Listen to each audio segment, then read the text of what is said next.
మదనపల్లి నియోజకవర్గంలో ప్రచారంలో స్పీడ్ పెంచారు టీడీపీ అభ్యర్థి దొమ్మలపాటి రమేష్. దీంతో పాటు ప్రత్యర్థులపై విరుచుకుపడుతున్నారు. తాను ఎమ్మెల్యేగా ఉన్నప్పుడు నియోజకవర్గంలో ఎలాంటి గొడవలు జరగకుండా ప్రశాంతంగా ఉంచానని ప్రత్యర్థులు గిరువింజ గింజాలుగా ప్రచారం కోసం కొనసాగిస్తున్నారంటున్న రమేష్తో మా correspondent Damodar face to face. Madanapalle నియోజకవర్గం నుంచి తెలుగుదేశం పార్టీ అభ్యర్థిగా దొమ్మలపాటి రమేష్ మరోసారి ఇక్కడ బరిలో ఉన్నారు. గతంలో ఆయన ఇక్కడ ఎమ్మెల్యేగా పనిచేసినప్పటి నుంచి అందరికీ సుపరిచితుడు కావడంతో పాటు నేరుగా ప్రచారంలో దూసుకుపోతున్న పరిస్థితి కనిపిస్తుంది. ఈ నేపథ్యంలో మనతో మాట్లాడడానికి ఆయన ఉన్నారు. ఆయన అడిగి తెలుసుకుందాం. చెప్పండి, మీకు ఎలాంటి రెస్పాన్స్ కనిపిస్తుంది? ఇప్పటి వరకు ఎన్నికలు ఇంకా 3-4 రోజులు గడువు సమీపిస్తున్న సమయంలో ఎలా ఉంది ప్రజల వద్ద నుంచి మీకు రెస్పాన్స్? అదేవిధంగా మీ పార్టీకి ఎలా రెస్పాన్స్? ఈరోజు మేము గ్రామాల్లో, మండలాల్లో, మున్సిపాలిటీ వార్డులో ఈరోజు తిరుగుతూ ఉంటే ప్రజల నుంచి విశేష స్పందన వస్తుంది. కారణం ఏమంటే చంద్రబాబు నాయుడు గారు రాష్ట్రం లోటు బడ్జెట్లో ఉన్నప్పటికీ సంక్షేమ పథకాల్లో 198 మంది చేరడం జరిగింది.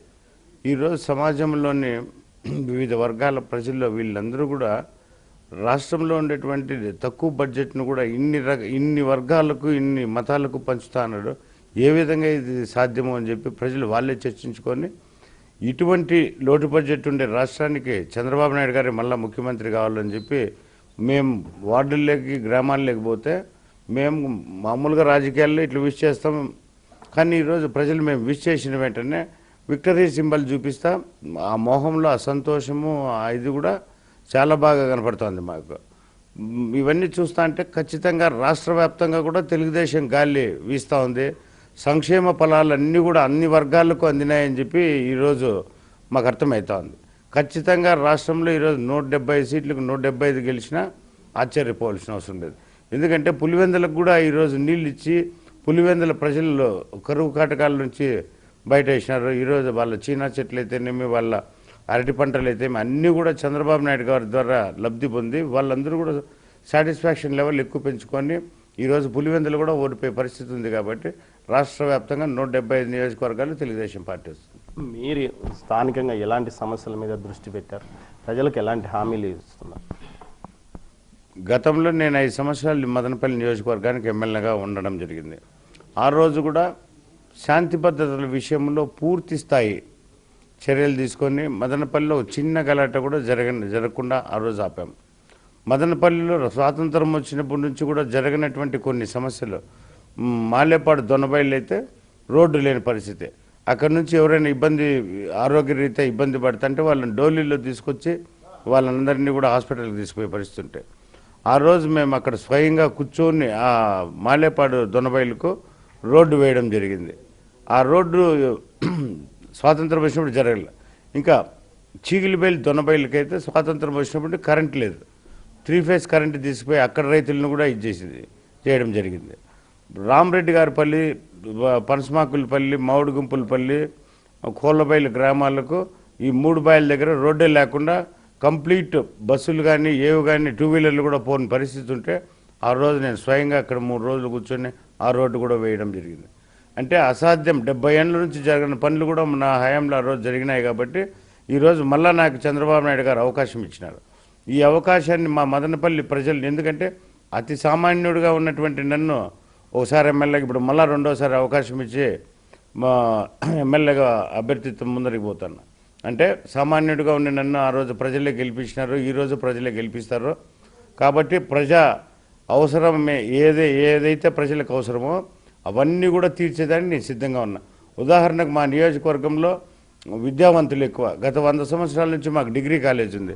ఈరోజు 4 ఇంజనీరింగ్ కాలేజీలు, వివిధ రకాలైనటువంటి కాలేజీలని, వృత్తి విద్యా కోర్సులన్నీ కూడా మాకున్నాయి. ఈ పిల్లల ట్రైనింగ్ కోసము వేరే రాష్ట్రాలకు పోయే పరిస్థితి ఉంది. మా మదనపల్లిలో ఉండేటువంటి మేధావులే మా వేరే ఊర్లలో కూడా వేరే రాష్ట్రాలంతా ఉద్యోగాలు చేస్తున్నారు. వాళ్ళందరినీ కూడా నేను కన్సల్ట్ అయినాను. వాళ్ళందరూ ఏమంటే మనం వచ్చి మదనపల్లిలో ఉచిత కోచింగ్ సెంటర్, ఏది వేరే కోర్సులు చేయాలన్నా, ఉద్యోగాలు ప్లేస్మెంట్ కావాలన్నా మనం ఉచితంగా కోచింగ్ ఇస్తాము అని చెప్పి మదనపల్లిలో చెప్పడం జరిగింది. ఇంకా మదనపల్లిలో రైతుల విషయానికి వస్తే ఇక టమాటా పంట చాలా ఎక్కువ. ఆ రోజు నేను ఎమ్మెల్యే అయినప్పుడు అపోజిషన్లో ఉన్నాం. ఈరోజు గవర్నమెంట్ మళ్ళీ మాదే తెలుగుదేశం ప్రభుత్వం వచ్చి తీరుతుంది. కాబట్టి ఈ టమాటా ప్రాసెసింగ్ పరిశ్రమ కూడా మదనపల్లిలో పెట్టేదానికి పూర్తి స్థాయిలో ప్రయత్నం చేస్తాం. ఒకవేళ ఏదైనా ఇబ్బందులు ఎదురై గవర్నమెంట్ స్థాయిలో జరగకపోతే ప్రైవేటుగా కూడా మా సొంత డబ్బులతో అయినా టమాటా ప్రాసెసింగ్ పరిశ్రమ ఇక్కడ పెట్టేదానికి ఇది చేస్తాం. అదేవిధంగా ఈరోజు వీవర్స్ ఎక్కువ ఉన్నారు మా మదనపల్లిలో. సంక్షేమ పథకాలు గవర్నమెంట్ నుంచి పూర్తి స్థాయిలో ప్రజలందరికీ కూడా అందుతున్నాయి వీవర్స్కు. ఈరోజు వీవర్స్ ట్రైనింగ్ సెంటర్ అనేది ఒకటి పెట్టాల్సిన అవసరం కూడా మదనపల్లిలో ఉంది. ఆ వీవర్స్ ట్రైనింగ్ సెంటర్ కూడా మదనపల్లి ఈరోజు పెట్టేదానికి ప్రయత్నం చేస్తాం. అలాగే తాగునీరు సాగునీరు మాకు చాలా ఇబ్బందిగా ఉంది. శ్రీశైలం జలాశయము మదనపల్లికి అయితే 2400 అడుగులు కిందిలో ఉంటే 2400 అడుగులు ఎత్తుకు ఈరోజు నీళ్లు తీసుకొచ్చి చంద్రబాబు నాయుడు గారు ఇవ్వడం జరిగింది. అదేవిధంగా ఈరోజు గండికోట రిజర్వాయర్ నుంచి 2 TMCలు అష్యూర్డ్ వాటర్ తీసుకొచ్చి పర్మనెంట్ వాటర్ తీసుకొచ్చి పైప్ లైన్ ద్వారా మా మదనపల్లి పడమటి తాలూకాలకంతా కూడా 8 చిత్తూరు జిల్లాలో 8 నియోజకవర్గాలకు ఇవ్వడం జరుగుతుంది. 2600 కోట్లతో టెండర్లు కూడా అయిపోయిన పరిస్థితి ఉన్నాయి. ఇంకా మహిళల విషయానికి వస్తే చంద్రబాబు నాయుడు గారు ఆర్థికంగా మహిళలందరూ కూడా తమ కాళ్ళ మీద తాము నిలబడాలని చెప్పింది. వారికి పాడి పశువులు ఇస్తున్నారు. వాళ్ళకి కావాల్సినటువంటి ఏ అవసరాలు ఉన్నాయో ఆ అవసరాలు ట్రైనింగ్ సెంటర్స్ ఇట్లా అన్నీ కూడా ఏర్పాటు చేస్తాను. దానికి కూడా మేమందరం కూడా మహిళలు తమ కాళ్ళ మీద తాము నిలబడేదానికి మా వంతు ప్రయత్నం చేస్తామని చెప్పి తెలియజేస్తాను. మీ పార్టీ నుంచి బయటకు వెళ్ళిన వాళ్ళు మిమ్మల్ని విమర్శలు చేస్తున్నారు. ముఖ్యంగా మీరు ఏదో భూముల విషయంలో చేశారని, దీనికి మీరు సమాధానం ఏంటి? ఈరోజు నా మీద ఆరోపణలు చేస్తున్నారు. ఆ రోజు కూడా వాళ్ళు టికెట్ నాతో పోటీ పడలేక తెలుగుదేశం పార్టీలో నా మీద ఆరోపణలు చేస్తే టికెట్ రాకుండా పోతుందని వాళ్ళు వస్తుందనే ఉద్దేశంతో ఆ రోజు ఆరోపణలు జరిగింది. ఆ రోజు కూడా ఈరోజు రేపు కూడా నేను చెప్పేది ఒకటే, మేము మొదటి నుంచి కూడా వ్యవసాయ కుటుంబం, మాకు భూములు ఉన్నాయి. మేము ఈరోజు కృష్ణానగర్ అయితేనేమి, స్టేట్ బ్యాంక్ కాలనీ అయితేనేమి ఈరోజు కమ్యూనిటీ పర్పస్ 4 స్థలాలు ఈరోజు ఇవ్వడం జరిగింది. మా కృష్ణానగర్లో స్కూలు, స్టేట్ బ్యాంక్ కాలనీలో ఈరోజు ప్రజలందరికీ బోరు ట్యాంకు కావాలంటే ఆ స్థలము, గుడి కట్టుకోవాలంటే గుడి స్థలం కూడా మేమందరము ఆ రోజు దానం చేయడం జరిగింది. ఈరోజు మేమే దానం చేసే పరిస్థితులు ఉంటే ఒకరు భూములు అన్యాయంగా ఆక్రమించి చేయాల్సిన అవసరం అయితే మాకు లేదు. ఈరోజు నేను ఆరోపణలు చేసే వ్యక్తులకు ఒకటే చెప్పేది, ఆరోపణలు చేసే వ్యక్తులు ఏదైతే నా మీద ఆరోపణ చేస్తున్నారో నిర్దిష్టమైనటువంటి ఆధారాలతో ప్రజా సమక్షంలో, ప్రజల ముందర, మేధావి వర్గం ముందర అన్ని వర్గాలను ఒక డేట్ ఫిక్స్ చేయమనండి. నా దగ్గర ఉన్నటువంటి డాక్యుమెంట్స్, నా దగ్గర ఉన్నటువంటి ఎవిడెన్సెస్ తీసుకొస్తా. మేధావి వర్గం ఇది నీది ఫ్రాడో, నేను ఒక మాజీ సైనికుని భూమి కొన్నా, వాళ్ళు కూడా ఈరోజు ఆరోపిస్తుండేదేమే చెట్లు పట్టాలు ఉన్నాయని. భూమి ఒకరిదైతే చెట్లు పట్టాలు ఇచ్చేది సాధ్యమా? 85లో ఒక వ్యక్తికి పట్టా ఇస్తే 99లో చెట్లు పట్టాలు ఇచ్చినారు అని ఆరోపిస్తున్నారు.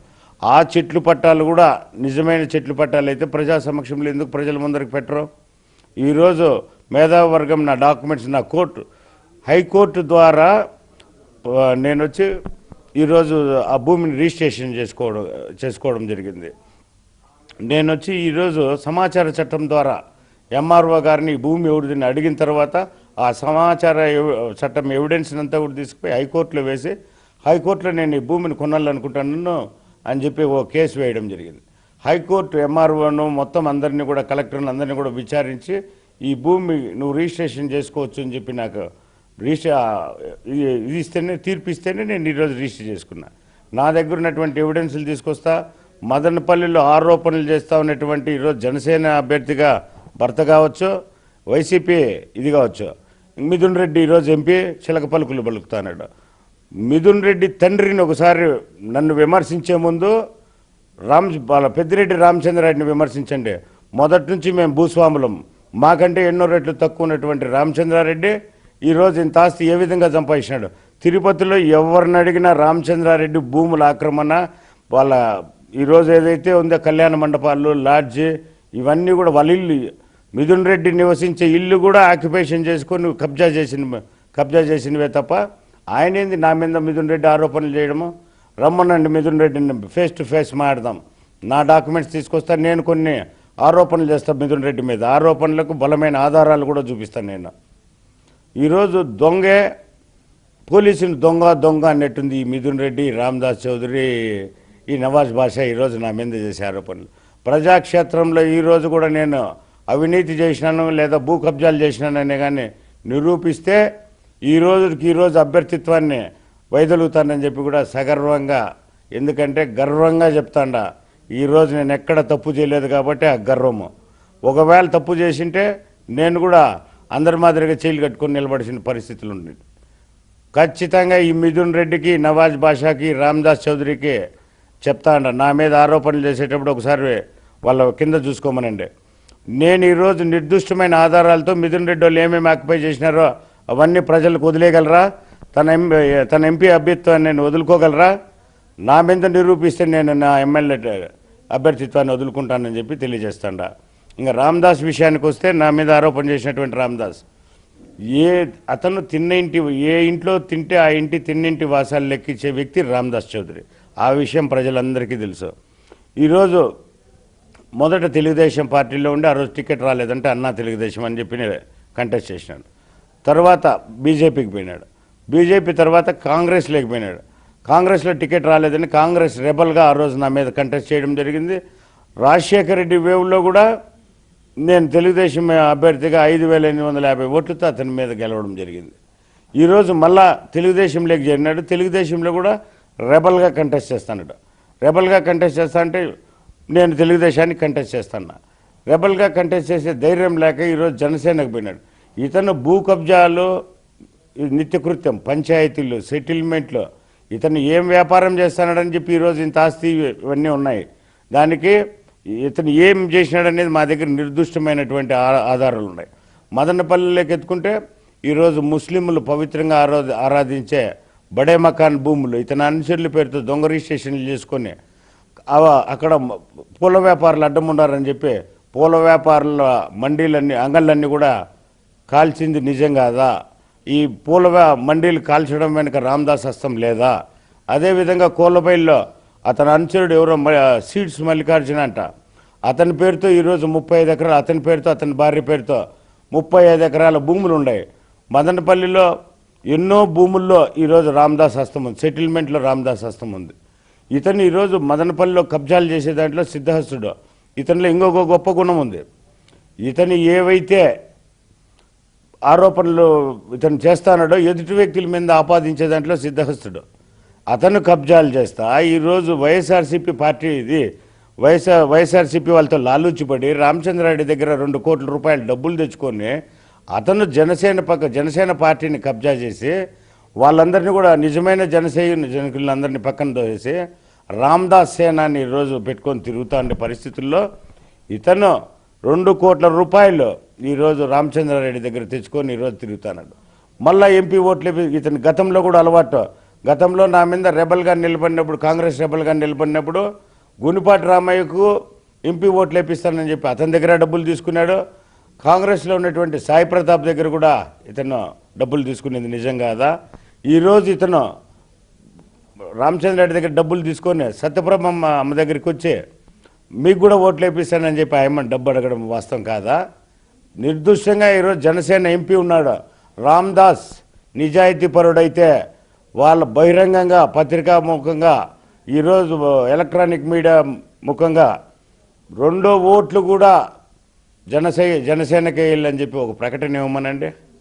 అతని నిజాయితీ ఏమో ప్రజలకు తెలుస్తుంది. పుట్టునే పెరుగుతా ఇతను వినాయక విగ్రహాన్ని అడ్డం పెట్టుకొని ప్రతిసారి చందాలు వసూలు చేసి ఆ బిజినెస్ కమ్యూనిటీని భయభ్రాంతులు చేసి ఈరోజు ఒక వినాయక చవితిని అడ్డం పెట్టుకొని సంవత్సరం అంతా ఆ చందాలతో బతికింది వాస్తవం కాదా? ఇది నేను కాదు, ప్రజలు ఎవరు అడిగినా చెప్తాన్నారు ఈరోజు. అలాగే ఈరోజు రీడింగ్ రూమ్ కాడ కరుణాకర్ అనే వ్యక్తి హత్య గావింపబడినాడు. హత్య గావింపబడితే అతని ఆస్తులంతా కూడా ఒక నెలకంతా ఇతని అనుచరుల పేరుతో ఈరోజు 2 టౌన్ పోలీస్ స్టేషన్ ఎదురుగా ఉండే బిల్డింగ్ కానీ అతని హౌస్ సైట్లు కానీ రామ్దాస్ చేతుల్లోకి రాలేదా? దీని వెనక ఏముందని చెప్పి రామ్దాస్ వివరణ వల్ల. అలాగే రామ్దాస్ ఎన్నో అక్రమాలు చేసినారు, అవన్నీ మాకు తెలుసు. ఈరోజు పబ్లిక్లోకి రమ్మనండి రామ్దాస్కు ధైర్యం ఉంటే, నిజాయితీపరుడైతే. పబ్లిక్లో మేధావుల దగ్గర కూర్చున్నాం, నేను చేసేది ఫ్రాడ్ అయితే నేను రాజకీయంగా అభ్యర్థిత్వం తప్పుకుంటా. అతను కానీ నిరూపణ అయిన సాక్ష్యాలు మేము చూపిస్తే అతన్ని ఏం చేస్తాడో ఒకసారి అతను కూడా వివరణ ఇవ్వాల్సిన అవసరం ఉంది. అలాగే ఈరోజు నవాజ్ బాషా వాళ్ళన్న అధికారాన్ని అడ్డం, ఆ రోజు ఎమ్మెల్యేగా ఉంటే వాళ్ళన్న అధికారాన్ని అడ్డం పెట్టుకొని బెంగళూరు బస్టాండ్లో ఇతను బస్సులు మదనపల్లి టు బెంగళూరు తిరుగుతుంటే కర్ణాటక బస్సులు కానీ ఆర్టీసీ బస్సులు కానీ మదనపల్లి బస్టాండ్కి రానిచ్చేవాడే కాదు. ఒకరోజు పోలీసులు ఏదో అతన్ని అడ్డం పడితే బస్సులు రప్పిస్తే కానిస్టేబుల్ తీవ్రంగా గాయపరిచి ఆ రోజు వాళ్ళన్న అధికారాన్ని అడ్డం పెట్టుకొని కేసు రాజీ చేసుకున్నారు. అలాగే ఇతని ఉండి ఇల్లు డాక్టర్ అనురాధ గారిది ఆక్యుపై చేసి బాడీకి తీసుకొని బాడీకి కట్టకుండా ఆక్యుపై చేసి ఆ ఇల్లు ఖాళీ చేయమంటే ఆమె మీద కూడా హత్యా ప్రయత్నం చేసింది వాస్తవం కాదా? ఆమె పోలీస్ కేసు పెడితే వీళ్ళన్న అధికారాన్ని అడ్డం పెట్టుకొని రాజీ అయింది వాస్తవం కాదా? సివిలియన్ను కొట్టి గాయపరిస్తే అతను కేసు పెడితే ఈరోజు కూడా కేసు రన్ అవుతుంది. అతని ఎన్నికల అఫిడవిట్లో కూడా నా మీద క్రిమినల్ కేసు ఉంది అని చెప్పి అఫిడవిట్లో చూపించింది వాస్తవం కాదా? ఈరోజు సాక్షాత్ నవాజ్ బాషా బ్రదర్స్ మాజీ ఎమ్మెల్యే షాజహాన్ గారు వాళ్ళ తమ్ముడు చేస్తూ ఉండే అన్యాయాల అక్రమాలు ప్రజల దృష్టికి తీసుకుపోతూ ఇతన్ని కానీ పొరపాటున ఎమ్మెల్యే చేస్తే మదనపల్లిలో హిందూ ముస్లిం వారు వస్తుంది, మా తమ్ముడిని గెలిపిస్తే అని చెప్పి అతను చెప్పడం వాస్తవం కాదా? వీళ్ళ నా మీద ఆరోపణలు చేసేది, వీళ్ళు చేసే ఆరోపణలు నిజమైతే నేను ఎప్పుడైనా పోటీ నుంచి తప్పుకునేందుకు సిద్ధం. వీళ్ళు నా మీద ఆధారాలు నిరూపించకపోతే లేదు, మేము నిర్దిష్టమైన ఆధారాలతో వాళ్ళు నిరూపిస్తే వాళ్ళు తప్పుకుంటారా అని చెప్పి నేను ఈరోజు క్వశ్చన్ చేస్తున్నాను. మీద మీ విజయ అవకాశాలు ఎలా? మేం ప్రచారంలో భాగంగా పల్లెల్లో మండలాల్లో వార్డులో తిరుగుతుంటే సంతోషమైన మొహాలతో ఎదురొచ్చి మమ్మల్ని స్వాగతించి మేము ఖచ్చితంగా తెలుగుదేశానికి ఓటేస్తామని చెప్పే ప్రజలే మా విజయానికి సోపానాలు అని చెప్పి మేము భావిస్తున్నాం. చంద్రబాబు ప్రవేశపెట్టిన సంక్షేమ పథకాలతో పాటు గతంలో తాను ఎమ్మెల్యేగా ఉన్నప్పుడు ఎలాంటి అసాంఘిక చర్యలకు పాల్పడకపోవడంతో పాటు గతంలో శాంతియుతంగా మదనపల్లిని ఉంచానని, అయితే ప్రత్యర్థులు చేస్తున్న ఆరోపణలన్నీ ఒట్టి నిరాధారణలన్నీ వారి మీద ఉన్న వారి చరిత్ర అంతా తనకు తెలుసునని ఒక బహిరంగ చర్చకు సిద్ధమా అని అంటున్నాడు మదనపల్లి టీడీపీ అభ్యర్థి దొమ్మలపాటి రమేష్. కెమెరా పర్సన్ పురుషోత్తంతో దామోదర్, ఎన్టీవీ, మదనపల్లి నుంచి.